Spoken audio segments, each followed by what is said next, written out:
Capcom Lady is haunted by surviving her father.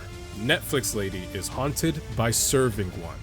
Hear me out. What makes Capcom Lady a perfect fit within this cast of tragedy is that she takes responsibility for something that was never her fault. In DMC3, Lady's behavior can be read as a form of survivor's guilt. She was an innocent child who survived a tragedy she did not cause, but she treats her survival as a debt she's responsible for. She believes killing Arkham herself is the only way she can answer for his abuse of her family and others. Lady will not release herself from him until then, thus turning that emotional burden into a mission. But that responsibility is wildly unfair to her. Despite how capable of a hunter she is, Lady was an innocent child victimized by her father. Endangering herself gives her a sense of control, but it's also self-sabotage. She is risking her life to correct something she did not cause, as if she needs to answer for his crimes.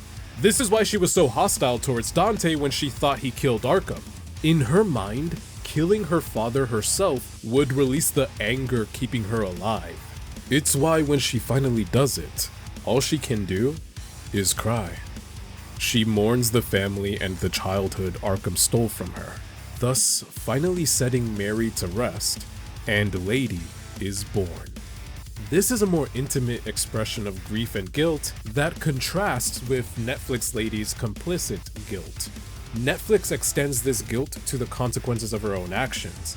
Her rude awakening to humanity's depravity begins when she is enlisted as a lieutenant in an anti-demon organization. As their best agent, she executed orders flawlessly, but the more reality she saw, the more she questioned her role in it all. In this version of the story, demons are as diverse as humans. Some are killers, but others are innocent families who only want to be somewhere on the planet to survive. Because of that, Lady undergoes a more extensive journey that slowly undoes her bias. However, her moral growth moves in the opposite direction of the organization she serves, thus making every order become heavier on her soul. She betrays another traumatized soul, who risked his life to save humanity. And that betrayal unleashes a massive demon slaughter campaign regardless of innocence. How inhumane must she become in this fight for humanity?